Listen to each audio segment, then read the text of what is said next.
This is a production of World Video Bible School. To God be the glory.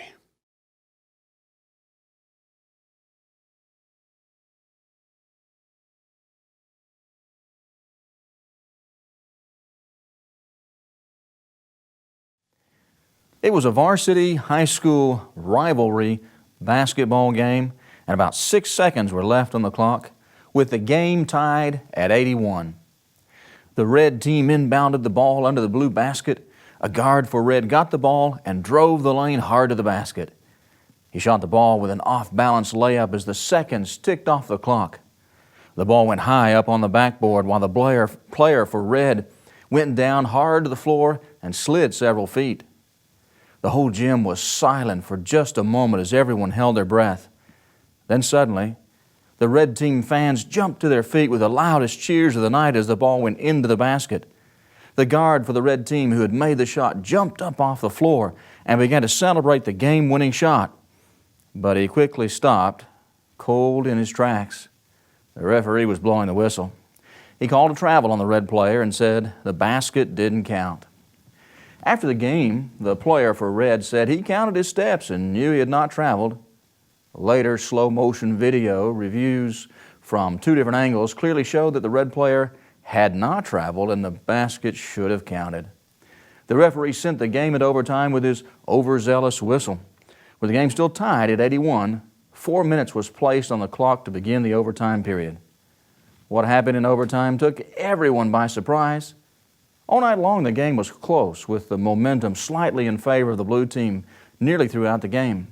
All night long, the red team seemed a little frustrated and a little flat.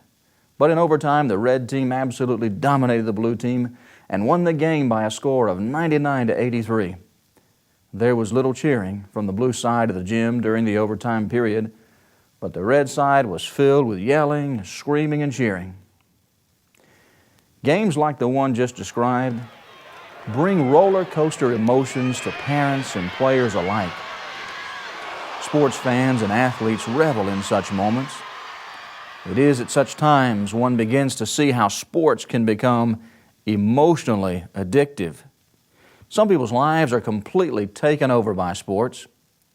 Athletics has so consumed people's time, energy, and money that it has essentially become a religion.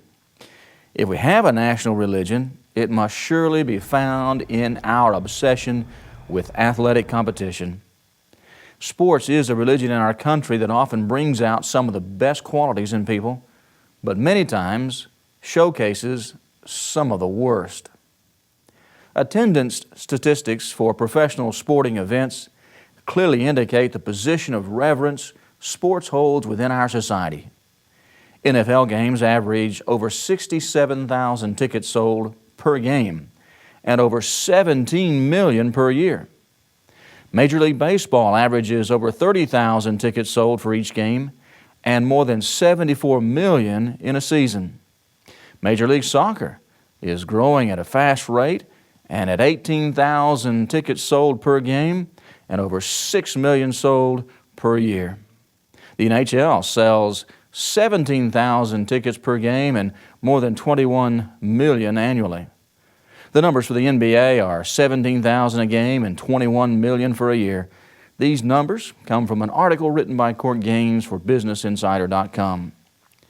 As if the numbers of tickets sold for professional sporting events is not massive enough, consider college football.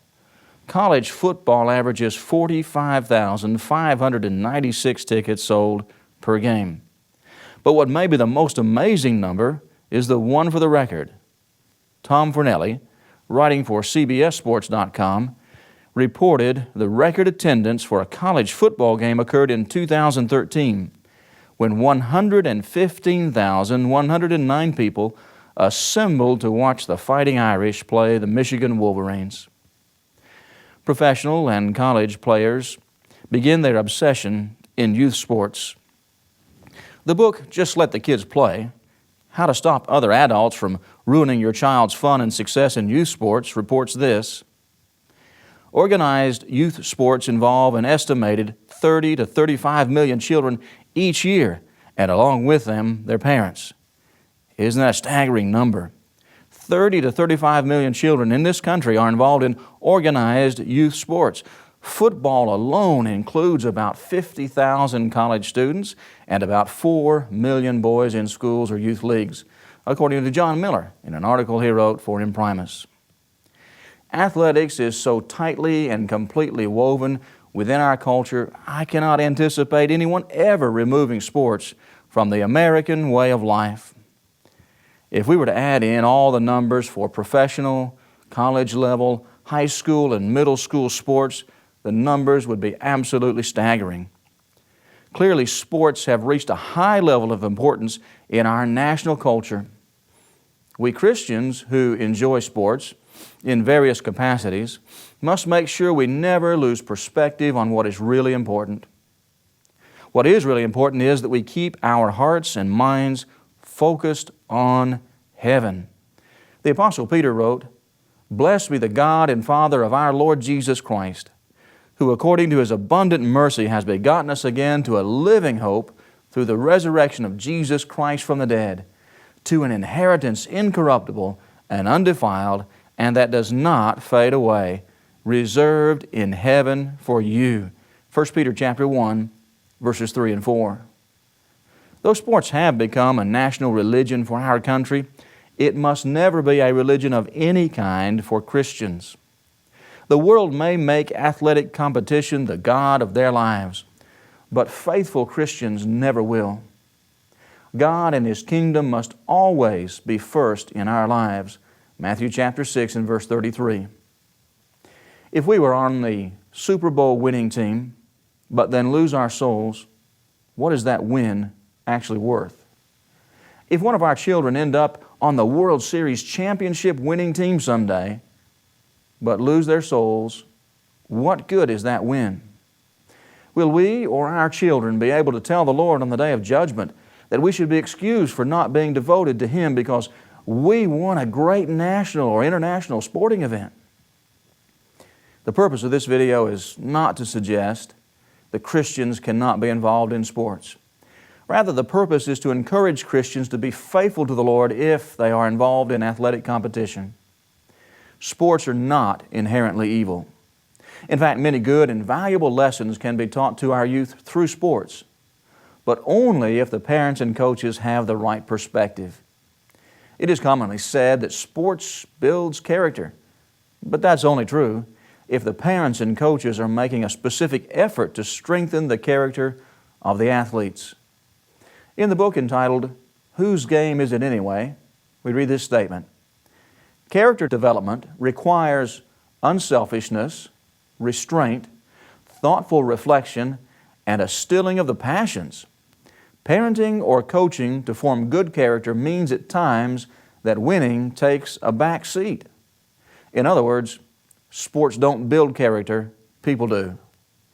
Young athletes can learn many positive moral character traits while competing in athletics if their coaches and parents have the right perspective on sports. For example, youth can learn how to work together with other people in order to achieve a common goal. Young people can learn how to respect authority and follow rules. Athletes can learn the proper way to deal with both wins and losses. Our young people can learn the importance of self-discipline and the value in struggling through challenging situations.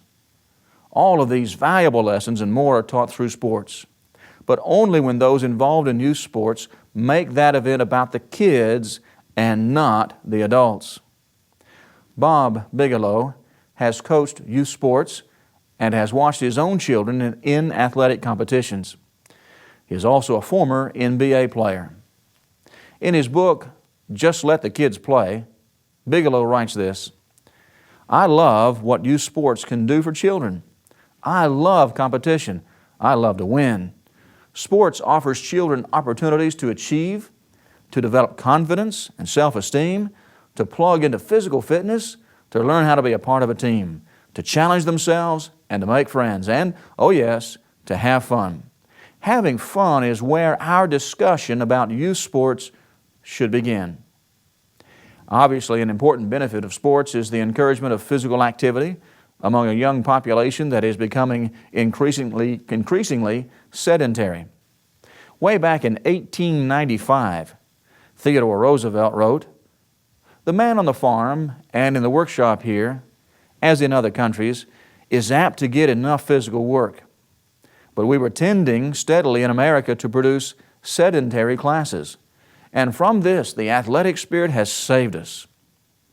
John J. Miller asks, "Why do we want our kids to participate in athletics?" Miller continues, "Many parents will point to the obvious fact that sports are good for health and fitness. They'll also discuss the intangible benefits in terms of character building. Sports teach kids to get up after falling down, to play through pain, to deal with failure, to work with teammates, to take direction from coaches, and so on. It turns out that there really is something to all of this. Empirical research shows that kids who play sports stay in school longer. As adults, they vote more often and earn more money." Explaining why this is true is trickier, but it probably has something to do with developing a competitive instinct and a desire for achievement. Mr. Miller concludes in his article, "Football and the American Character," with this bold statement, "Americans are a self-governing people. We can make our own judgments about whether to play football. And when we make these choices, we can make them in recognition of the fact that although sports can be dangerous, they're also good for us. They not only make us distinctively American, they make us better Americans. Yet there is, most certainly, an abundance of evil associated with sports as well." The book, Just Let the Kids Play, by Bob Bigelow, Tom Maroney, and Linda Hall, contains this statement, "Evidence suggests that violence and impulsivity in sports are getting worse, and the media are increasing coverage of such events. Unfortunately, this undermines the wonderful efforts to promote good sportsmanship made by many sports programs across the country." As you continue watching this series of videos, you'll be introduced to some of the negative aspects of athletic competition. The intended purpose in presenting the negative is twofold. First, it is to issue a warning. Be aware that there are certain specific dangers and temptations connected with sports. The second purpose of presenting some of the evils of sports is to help Christians to navigate their way through sports while remaining faithfully devoted to God. Glory days. What's worse than an out-of-shape, middle-aged man sitting around telling people about his glory days as a young athlete? He tells the stories with a grin on his lips and a sparkle in his eyes. He imagines those within hearing range must be hanging on his every word with breathless anticipation. In reality, they're likely sitting there with a glazed-over look in their eyes, wondering if the former athlete is ever going to stop talking about himself. However, there may be some in his audience who want to hear what he has to say, if only for the purpose of finding a pause in which to interject their own stories of glory days. The only people in the world interested in hearing my stories of glory days are probably my parents. Actually, they remember a lot more about those days than I do. So I won't bore you with those awful stories of great plays and exciting games that actually don't mean a single thing. Instead, let's just get right to the point. There are some problems in sports that Christian players need to avoid. We've already noted that while there are some very positive and wonderful aspects of athletics, there are also some terrible dangers. Sports brings with it some real problems for Christian players to avoid, not the least of which is performance-enhancing drugs. The use of performance-enhancing drugs is cheating. Sadly, we have come to expect the use of such drugs in the higher levels of sport, but as Shane Murphy wrote in his Dark Side of Youth Sports, children are not immune to the use of performance-enhancing drugs. In a recent survey of 965 students at 4 Massachusetts middle schools, researchers found that 2.7% of the youngsters were already using steroids. This means that children as young as 11 in 6th grade are using anabolic steroids to change their appearance, and one has to question the values of a culture that gives steroids to 11-year-olds. But the fact that this happens is proof again that some people have lost their perspective on what really is important. In this case, one would think the health of these children would be more important than any win. However, it would seem that winning games and championships means more to adults than protecting the physical and spiritual health of the young athletes. Obviously, the performance-enhancing drugs are coming from the adults, and sometimes those adults are the parents. Dr. Michael Kohler wrote a book called Your Kids in Sports, Everything You Need to Know from Grade School to College. In that book, he says, one family doctor reported having parents come to him for human growth hormone prescriptions, performance enhancers, and painkillers for their children who are involved in athletics. Alcohol is another danger facing young competitors. Beer is typically associated with athletic competition. The alcohol companies have spent billions of dollars advertising on TV and radio during sporting events. In so doing, they have effectively wedded alcohol and athletic competition in the minds of so many in our country. At higher levels of the sport, parking lot tailgate parties are not complete without the tailgating participants getting stoned out of their minds on alcohol. In writing about the dark side of youth sports, Shane Murphy said, the statistics on alcohol abuse among student athletes are alarming. In one study, intercollegiate athletes were found to have the highest rates of binge drinking of any group of students. In another study, male high school student athletes in a middle-class community were found to have higher rates of alcohol use than other students. Besides the drugs and alcohol, athletes need to make sure they control their tempers. This is an especially good way to show a Christ-like spirit to the world. Peter wrote, "But when you do good and suffer, if you take it patiently, this is commendable before God. For to this you were called, because Christ also suffered for us, leaving us an example that you should follow His steps, who committed no sin, nor was deceit found in His mouth, who, when He was reviled, did not revile in return. When He suffered, He did not threaten, but committed Himself to Him who judges righteously." 1 Peter chapter 2, verses 20 to 23. Jackie Castillo, reporting for CNN.com, talked about a terrible situation that occurred when a teenage soccer player punched a 46-year-old referee in the head. The referee collapsed and was taken to the hospital, where he died a few days later. John McEnroe was probably known more for being a hothead than a tremendous tennis player.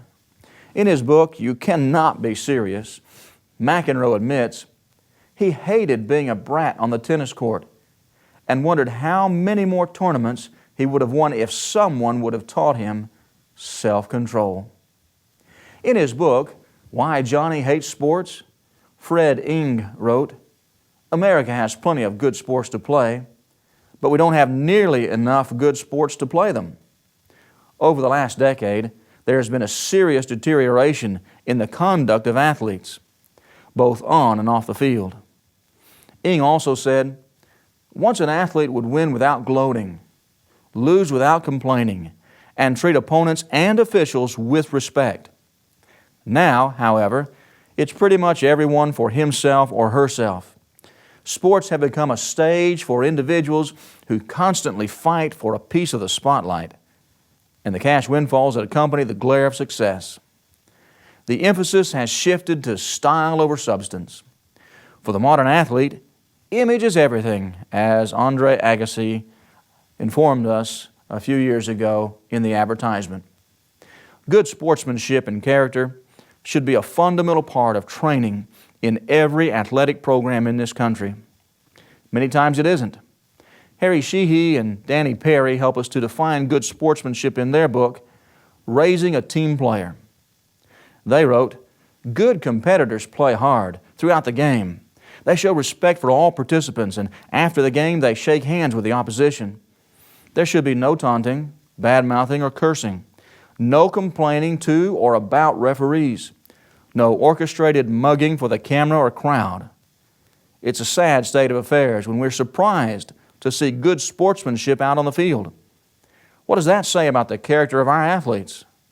Sheehy wrote, "Good sportsmanship is reacting to a critical situation in a manner that builds up yourself and your team in a positive way. Bad sportsmanship is an inability to cope with emotions brought out in a tough, stressful situation. Good sportsmanship involves respect for opposing players, coaches, and for the officials. It is possible to treat others with respect even while competing against them in sporting events. Yet we don't see that much anymore. We once expected school coaches would emphasize the fundamental principles of decency, civility, and respect involved in sportsmanship. Fred Ing said, "Unfortunately, it's not a lesson that's being learned in a lot of schools across the country." Good sportsmanship also involves humility. Athletic competitors must learn to be confident without being arrogant. Sheehy and Pear wrote, "Humility is an essential ingredient for players of good character, particularly in team sports. Far too many professional players strut around while arrogantly promoting themselves before anyone who will listen." Sadly, many young school-age athletes have come to believe that it is the right behavior to imitate. I've often told others, you don't need to brag on yourself. If you really are good, someone else will talk about it for you. Sheehy and Perry put it this way, if you have to tell people that you're good, it implies they haven't arrived at that conclusion on their own. Failure to produce athletes who are civil, polite, humble, and respectful is not completely the fault of sport organizations. The problem goes much deeper than that. The problems often start in the home. Broken homes, homes with no fathers, homes with uninvolved fathers, etc., are contributing to the general decline in societal stability. A team of family researchers from 5 universities collected data on families and produced the New Family Structure Study. This study compared intact biological families to 7 other types of family structure. The results of the study show that in the vast majority of cases, the optimal outcome, where one can readily be determined, favors intact biological families. This study also shows that as the number of intact biological families decreases in the United States, we see heightened dependence on public health organizations, federal and state public assistance, psychotherapeutic resources, substance use programs, and the criminal justice system. When both parents raise the kids are stronger. When those parents are lovingly devoted to one another and immensely dedicated to their children, the children will always be stronger emotionally, spiritually, and sometimes physically. When those parents are also faithful followers of Christ, the outlook and outcome for the children becomes even more positive. Without a good family life, many children come to sports with the wrong attitudes already. Making the problem worse is the way some college programs treat young athletes.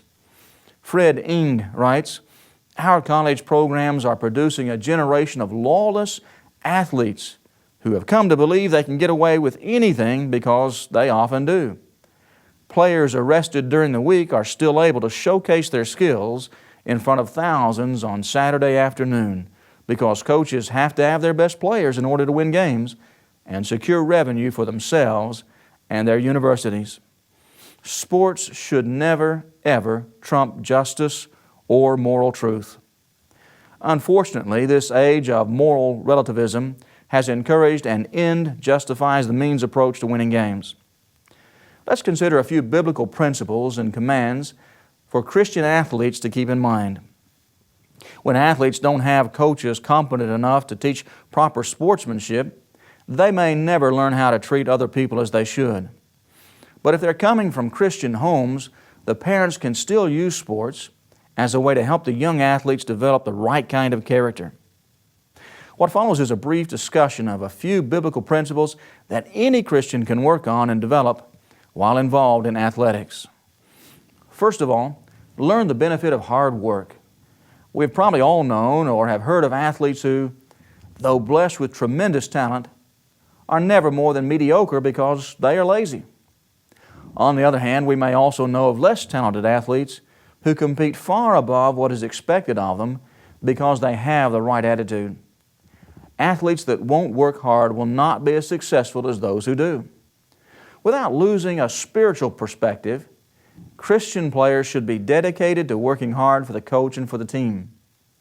Proverbs chapter 18 and verse 9 says, "He who is slothful in his work is a brother to him who is a great destroyer." What is more destructive to a team than laziness? Haven't you seen good teams beaten by average teams because the average team worked harder? Many competitions come down to who wants it more, or who made the best mental, emotional, and physical preparations for the game. If you want to succeed in any endeavor, you will need to excel in your work. Proverbs 22:29. Learn the benefits of determination, dedication, and hard work while involved in athletics. Show up for every practice when possible. Work hard at all the drills the coaches put you through. Try very hard to give it your best at every practice and in every competition. Destroy the spirit of laziness inside of you and never let it show its ugly face. Not only will you contribute to a more positive spirit and atmosphere when you're with your team, but you'll also develop the habit of working hard.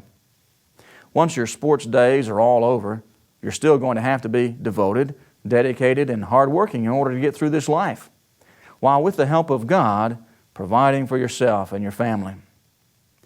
Use your athletic endeavors to help you strengthen your Christian work ethic. Paul said, "Let him who stole steal no longer, but rather let him labor, working with his hands what is good, that he may have something to give to him who has need." Ephesians chapter 4 and verse 28. He also said, "For even when we were with you, we commanded you this, if anyone will not work, neither shall he eat." 2 Thessalonians chapter 3 and verse 10. God said, "But if anyone does not provide for his own, and especially for those of his household, he has denied the faith and is worse than an unbeliever." 1 Timothy chapter 5 and verse 8. King Solomon's collection of wise sayings contains several warnings concerning laziness. The soul of a lazy man desires and has nothing. Proverbs 13:4. The way of a lazy man is like a hedge of thorns. Proverbs 15 and verse 9. The desire of a lazy man kills him. Proverbs 21:25. The lazy man is wiser in his own eyes than 7 men who can answer sensibly. Proverbs 26:16. Don't be lazy. Learn to work hard in sports. The second biblical principle you should follow and develop in sports is self-discipline. When Paul spoke of the importance of spiritual self-control, he used sports as an illustration.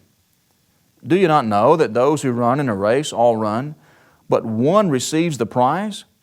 Run in such a way that you may obtain it. And everyone who competes for the prize is temperate. That means self-controlled in all things. Now they do it to obtain a perishable crown, but we for an imperishable crown.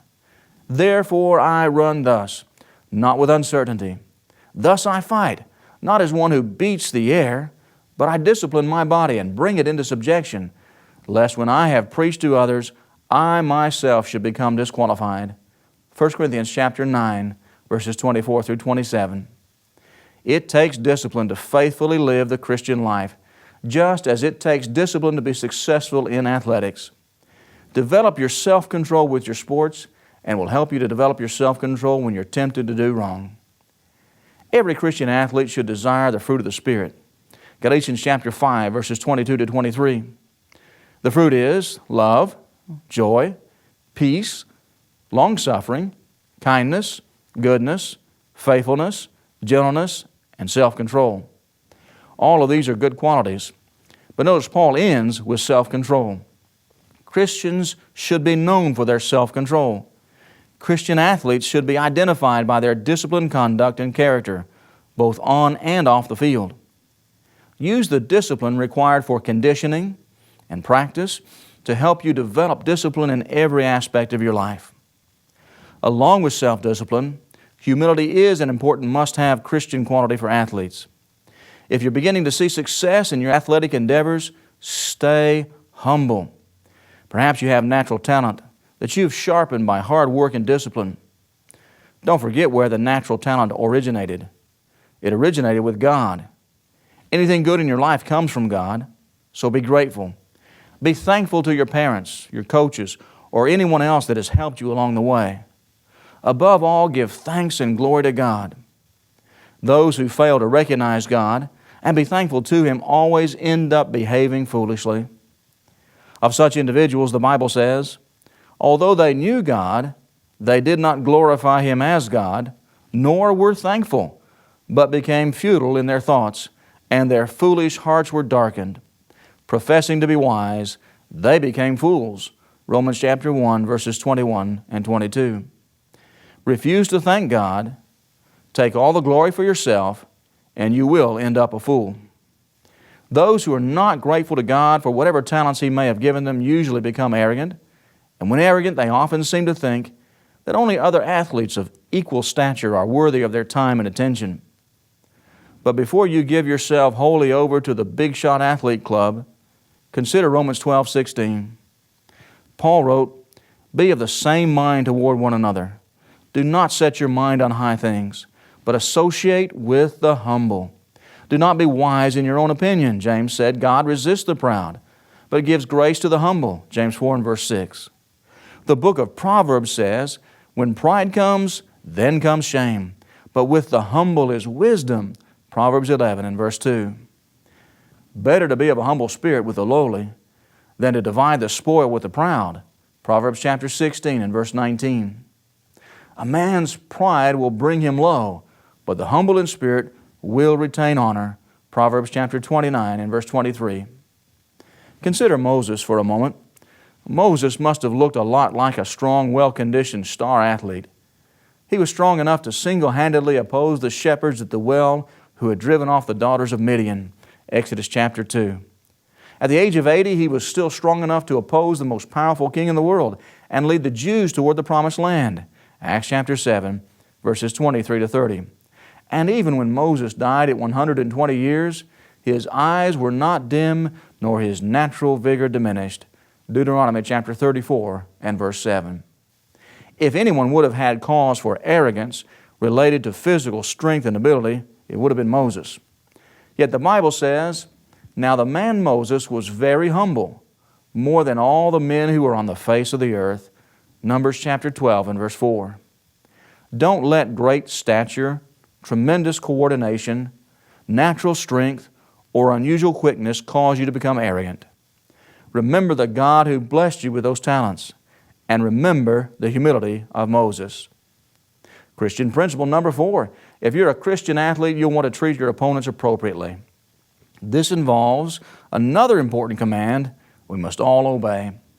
Jesus said, "Therefore, whatever you want men to do to you, do also to them, for this is the law and the prophets." Matthew chapter 7 and verse 12. This statement has often been referred to as the golden rule of the Bible. This is not to suggest that you don't compete with the goal of winning. This is to say that one can be a strong competitor with a fighting spirit, not literal fighting spirit, but with a fighting spirit, while still showing respect for his opponents. When one has mastered the ability to treat opposing coaches and players in a way that showcases Christian values, he has mastered nobility. Paul said, "Brethren, whatever things are true, whatever things are noble, whatever things are just, whatever things are pure, whatever things are lovely, whatever things are of good report, if there is any virtue, and if there is anything praiseworthy, meditate on these things." Philippians chapter 4 and verse 8. It's also important for Christian athletes to be positive, encouraging, uplifting, and joyful. A good example of a Christian who was known for being an encourager is Barnabas. In fact, Barnabas is a name that was actually given to him as a nickname by the apostles. His real name was Joseph. This name means the son of encouragement. Acts chapter 4 and verse 36. Barnabas' efforts to encourage others were primarily, though not limited, to the church. Every Christian should try to be a source of strength and encouragement for fellow Christians, but I don't believe we should limit it to the church. We need to be positive and joyful people looking for ways to encourage those who are in the world as well. Paul said, "Rejoice in the Lord always. Again, I will say rejoice. Let your gentleness be known to all men. The Lord is at hand." Philippians chapter 4, verses 4 through 5. Christian athletes should be the spark of the team. They should be the ones that keep their fellow players encouraged, enthused, and excited. When the team is losing, it should be the Christian athlete who is encouraging the team to continue giving it their best effort, even if there is no possibility of winning. This kind of spirit is invaluable in sports, and it ought to be the Christian on the team that has this spirit. Christian athletes, you need to remember to love your arch rivals. That's hard to do. Sometimes rivalries between teams become so tense that games can even become dangerous. Rivalries can bring out the best in a player when he's determined to play properly, and that raises him to a new level. But rivalries can also bring out the worst in coaches, players, and fans. Christian athletes should be emotional, but the emotions they show must be the right ones. Anger, envy, bitterness, and malice should never be seen in Christians, even when playing against an arch rival. The New Testament warns strongly against malice. Malice refers to having ill will toward another that causes you to want to see that person get hurt. This well describes the attitudes arch rivals often have toward one another. To the church at Corinth, Paul wrote, "Brethren, do not be children in understanding. However, in malice be babes, but in understanding be mature." 1 Corinthians chapter 14 and verse 20. Paul told the church at Ephesus, "Let all bitterness, wrath, anger, clamor, and evil speaking be put away from you, with all malice. And be kind to one another, tender-hearted, forgiving one another, even as God in Christ forgave you." Ephesians chapter 4, verses 31 and 32. Paul also wrote, "But now you yourselves are to put off all these: anger, wrath, malice, blasphemy, filthy language out of your mouth." Colossians 3:8. Perhaps teams view their arch rivals as enemies. That brings to mind the words of Jesus Christ. You've heard that it was said, "You shall love your neighbor and hate your enemy." But I say to you, love your enemies, bless those who curse you, do good to those who hate you, and pray for those who spitefully use you and persecute you. Matthew chapter 5, verses 43 and 44. This doesn't mean you must have a close personal friendship with your enemies. Rather, this means you need to treat them with a love that is the opposite of malice. Malice wants to hurt them and see bad things happen to them. Love does not want to see them get hurt. The right kind of love for an arch-rival team will cause a player to bend over and help an opposing player up. This kind of love will keep anger in check and prevent fighting. This kind of love will recognize the value of each individual. We would typically consider those who treat us the worst to be our enemies. It is really hard to treat such people well. However, you will find that following the Lord's command in this regard will diffuse explosive situations and help everyone involved. A fairly strong rivalry exists between my son's basketball team and another team from across town. The rivalry runs through all the varsity, junior varsity, and junior high teams. All kinds of drama has unfolded through the years to make this into a rivalry. Players defecting, parents behaving badly, coaches displaying the wrong attitudes, etc., have all been a part of these games. A couple of years ago, the rivalry was a little too intense. I saw two mothers jump out onto the court during play so that they could scream at our team and the officials. I saw one mother jump onto the court doing a sassy little dance while she said some horrible things to one of the officials. It got so bad at one point that the organization for which my son played sent out emails to the parents encouraging them to downplay the rivalry and to be careful of behavior that might inflame tense situations. Not long ago, one of the players from the other team was injured. He had made it to the top of a climbing wall and began to rappel when he realized he was not properly harnessed. His multiple injuries landed him in the hospital for weeks, with recovery requiring several months. While he was in the hospital, my son said he would like to go and visit this injured player from the rival team. I had no idea how such a visit would be received, but I was very happy when my son wanted to make that visit. The family actually allowed us into the hospital room. We visited for a while, and then I asked them if I could pray for their son. Sometime later, we were playing against this rival team again. The injured player came in on crutches and sat on the bench to watch his team play. The father came over and spoke to me of the progress of his son and of how much the visit and prayer meant to him. I believe this is the kind of love we must show our enemies, our arch rivals in sports. Just remember in any sport rivalry that those who are on the other team are valuable individual souls whom God loves and for whom Christ died. John 3:16. Also remember that they too have friends, family members, hopes, and dreams. There are so many biblical commands and principles that apply to the way Christian athletes should conduct themselves. Actually, volumes could be written on that alone. However, I will just mention one more important matter I believe Christian athletes must always remember. Victories and championships will mean absolutely nothing when the Lord comes in judgment. Acts 17:30-31. Whether it is a local tournament championship, a national championship, or a world championship, nobody will care who won when Judgment Day comes. The only thing that will matter on Judgment Day is whether or not you are prepared to meet the Lord. Matthew chapter 25, verses 1-46. It never ceases to amaze me how intensely important a truly insignificant sporting event can become to parents, athletes, fans, and coaches. For a brief moment in time, a small athletic competition can become the focal point of all history and the determining factor in the future fate of the universe. At least, you would think it was that important by the way people behave themselves. Christian parents, coaches, and players need to be careful. If we lose perspective on what is really important, we may end up behaving at sporting events in ways we are later ashamed of. What is important? Going to heaven is the only thing that really matters. That means it is your Christian character that counts when you're on the field, on the track, or on the court. Your example before others is more important than the outcome of the game. Your behavior during such events is significant in the way it may affect you and those around you. None of this is to say, don't play hard. This is not to say, don't play with emotion. It is good to apply yourself in a disciplined, hard-working way. It is good to become excited emotionally with a positive and joyful spirit. But just remember, someday you will give account to God. Being prepared for that day is far more important than any single sporting event in the history of the world or all of them put together. You are a Christian first and an athlete after that. You're not an athlete that happens to be a Christian.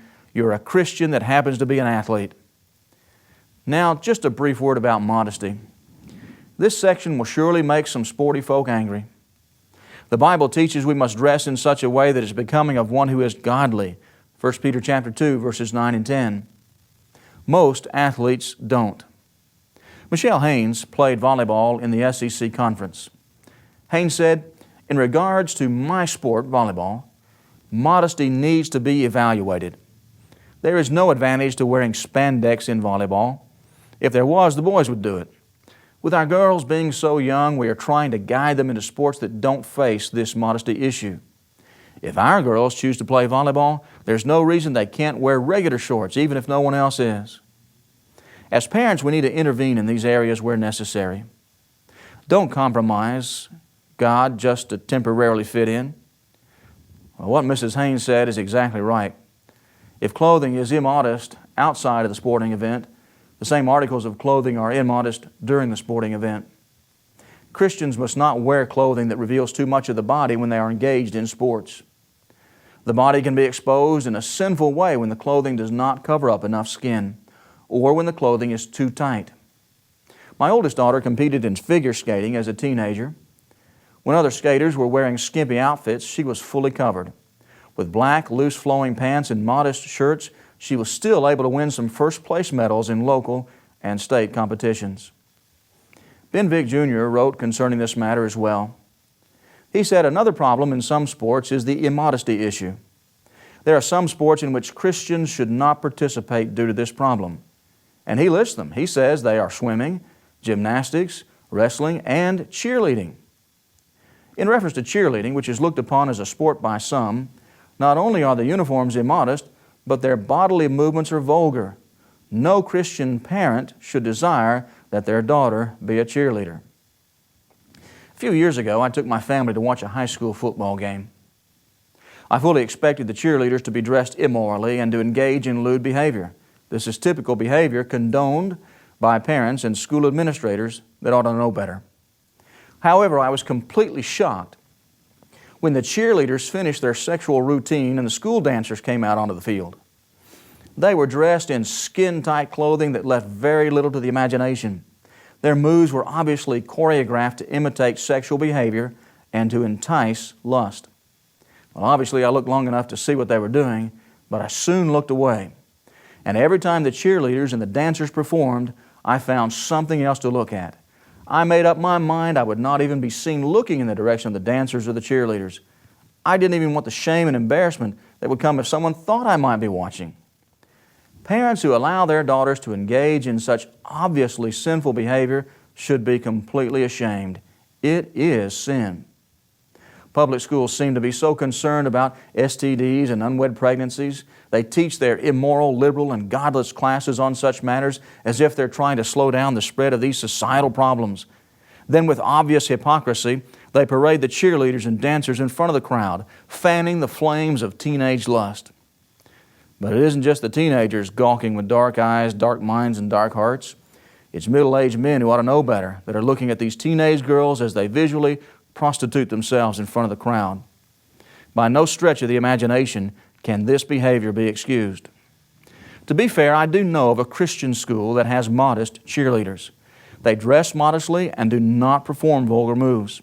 They engage in some simple gymnastic routines and lead the crowd in cheers.